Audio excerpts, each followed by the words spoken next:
Violence. This is part of our new initiative we're called Breaking Free.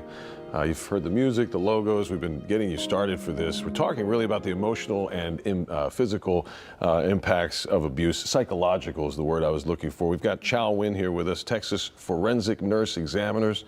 Chow, good to see you again. This is a very important topic.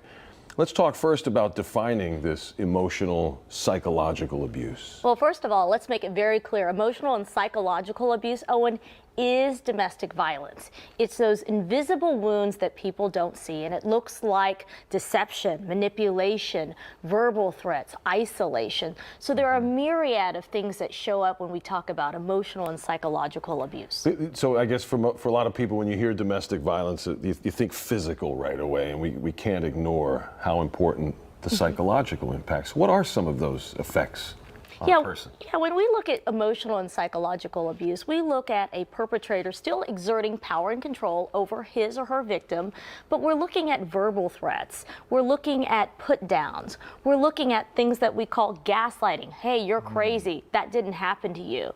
We're looking at things that are words and tactics to further shame or make somebody feel like they're less than, and the effects can be life-changing for victims. I mean, they could go through things for a lifetime like anxiety, depression, addiction.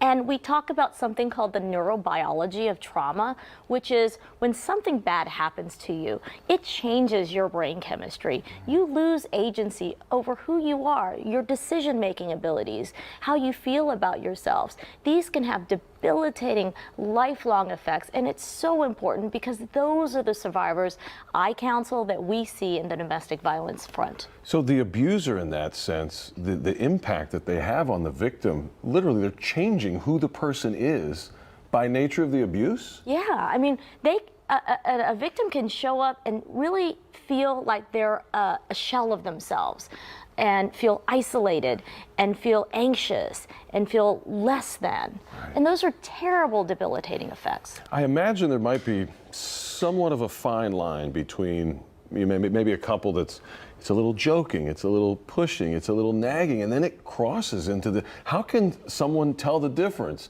Because if they're being gaslighted, they're meant to feel like this is normal. So how are they to even determine that it's not normal? Because they're going to doubt themselves. And what you talk about is that slow trickling effect of abuse, and over time how it wears and wears on a victim, where ultimately they lose agency and worth over themselves. So we can see those signs. We can see that in a person. When something doesn't feel right in a relationship, it probably isn't right. So we talk about healthy relationships and not healthy relationships. So when you meet with your clients and folks that you help, typically have they gone through something already? Are they in the process and you're really helping them understand who they are really, and that this isn't truly you? It's time for a change. Where are they typically in the process? Survivors navigate abusive relationships on many levels over periods of time. Sometimes they come to us after the violence has occurred. Look, they just want the physical violence to end, and there are things that lead up to it.